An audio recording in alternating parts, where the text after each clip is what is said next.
A fabulous day, my dear students. It's me, Miss April Rara, and welcome to Food Technology class. Before we start the discussion, here are some of our class rules that you should remember. First, be on time to avoid interruption. Wear appropriate attire. Turn off your microphone when not in use. Turn off your camera. Take note of some important details where the discussion is ongoing. No cheating. Then ask questions. Be mindful of deadline and due dates. And most of all, respect each other's point of view. In this lesson, I am going to discuss about classification of pies, identify the basic ingredients of pie crust, and apply the mixing methods in making dough for pie crust.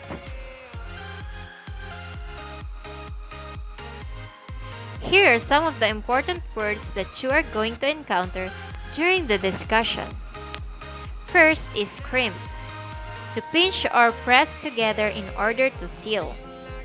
Crust, the hardened exterior or pastry cover of pie. Flaky, a texture of pastry that has a crunchy outside. Brick, mark or shallow hole made by a pointed instrument. Blend, ingredients are mixed thoroughly until they become one. Fold, one ingredient is gently incorporated into another by hand with a large spoon or spatula. It creates little aeration. Here is a brief discussion about a pie. It is a baked dish which is usually made of pastry dough casing that contains filling of various sweet or savory ingredients. Now, do not be confused with pie and a tart, because a tart is made up of bottom crust, while a pie is made of filling and a crust. So now you know their difference. Let us now proceed with our first topic, which is the classification of pies. The first is pre-baked shell type pies, then double crust type pies, and the baked custard pies. A well-made crust is the key to a successful pie. Are you confused about the different classification of pies? Here's a quick breakdown of what each pie is made of and what it is specifically used for. Know the difference between the three and you'll be a pro pastry chef in no time. If you are looking for a flaky pie crust, a pre-baked shell type pie is a must. It is especially helpful for recipes with a wet center. Pre-baking also prevents you from ending up with the undercooked shells or undercooked fillings. The word pre-bake is also known as blind bake. And when you blind bake, it means you're going to bake a crust without a filling. So, bakit ba kailangang i-blind bake or i-pre-bake ang isang crust? Meron kasing tinatawag na no-bake pie. So, yung filling hindi na kailangang i-bake. But, ayaw naman natin kumain ng unbaked pie dough, kaya kailangan natin siyang i-pre-bake or i-blind bake. Another is when you are going to partially blind bake a pie or pre-bake a pie crust if your pie filling requires a shorter bake time than the pie crust. Another classification is the double crust type pies. It is a pie made with bottom and a top crust. The first crust pie is the bottom crust, which is rolled out and placed in the pie plate over the surface of the bottom crust. The top crust is then rolled out and placed over the top of the filling. The edges of the top and the bottom pie are trimmed and crimped to seal the crust together. Example of double crust type pie is the apple pie and the blueberry pie. Last classification is the baked custard pies. Custard pie is a word that describes an important sweet food. The strict culinary definition of custard is eggs and milk mixed and baked, or stirred over gentle heat until thickened. Egg-based custards require gentle cooking. A standard recipe is 1 cup milk scalded, mixed with 2 eggs and 2 tablespoons sugar, poured into a dish or a pie shell and baked at an oven temperature of about 350 degrees Fahrenheit or 180 degrees Celsius. During the baking, the egg proteins coagulate to become a firm but tender gel. The milk contains naturally occurring salts that aid in this process. Alternatively, the mixture is cooked in a double boiler on the stove top to make a boiled custard. Custard recipes that involve both cornstarch and eggs are also known cream patisserie, pastry cream. It is based on this principle. These are heated to boiling but do not curdle because the starch stabilizes the egg proteins. Other special types of custard dessert, such as decoratively molded Bavarois or Bavarian cream, rely on gelatin to hold a firm shape. In the tropics, cow's milk is replaced with that of water buffaloes or by coconut milk. So now we're done with classification of pie crust. Let us now proceed on our next topic, which is the basic ingredients in making pie crust. Here are the basic ingredients in making pie crust. First is the flour, salt, shortening, and water.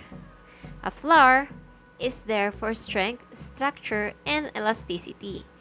It's the binder that holds the other ingredients together and, well, makes the pastry a pastry. Sa paggawa ng pie crust, ang ginagamit natin ay yung regular lang na all-purpose flour instead of cake or pastry flour because we want some gluten development for structure but not too much. Next is the salt. The salt and the sugar helps to enhance the flavor of the pie crust.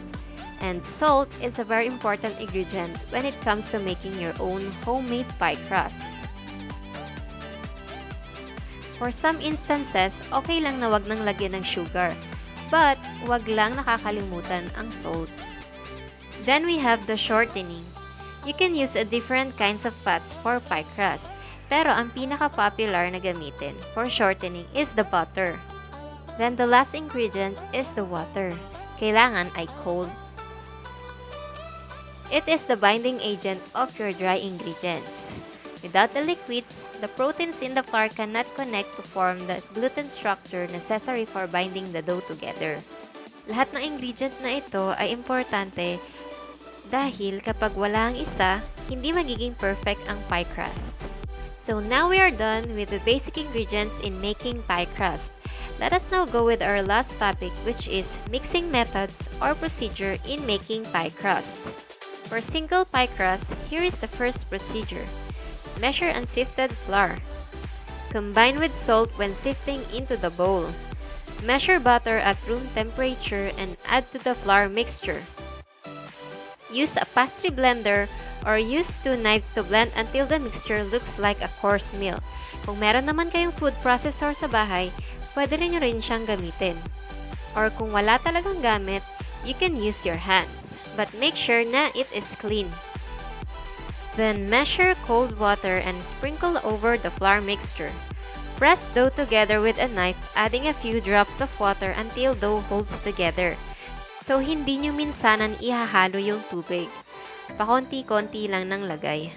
And then, i-mix nyo na siya together.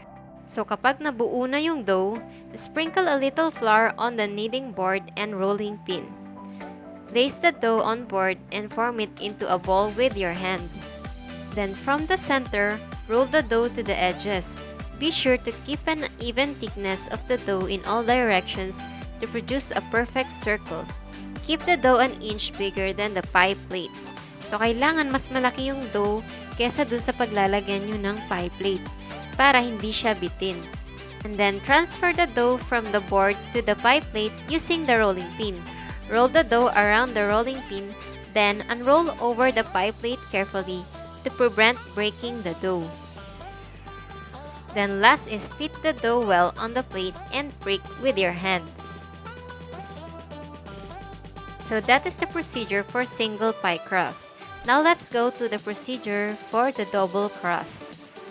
First, mix all the ingredients required for a double pie crust, following the same procedure as the single crust. Uulitin nyo lang yung procedure na ginawa nyo sa single pie crust. And then, divide the dough into two. Roll out first the lower crust and dip carefully on a pie plate. Prick liberally and set aside. Next, gagawa na natin siya ng filling. So, prepare the desired filling and place it over the prepared lower crust. Roll out the other half of the dough and place it over the lower crust to cover the filling. Diba dalawang dough yung ginawa natin? Dinivide natin siya into two. Yung first dough, nilagay natin sa bottom. And then the filling. And then, saka natin ilalagay yung second dough sa ibabaw para i-cover yung filling. Then, cut off the lower crust at pan edge. Cut the edge of the top crust 1/2 inch wider than the lower crust. Tuck the edge of the top crust under the edge of the lower crust. Then, crimp the edge of the crust with the tines of the fork or the tip of the teaspoon. The top of a double pie crust is crushed to let steam out. So, ayan, meron na tayong double pie crust. To sum up this lesson, the first topic was all about classification of pies. And then we have the basic ingredients in making pie crust. And then the third one is the procedure in making single pie crust. And then last is the procedure in making double pie crust. Always remember that a well-made crust is the key to a successful pie. So that will be all for this lesson. Thank you for listening, class. I am Miss April Rara, your food technology teacher. Have a good day! Now, it's time for your activity.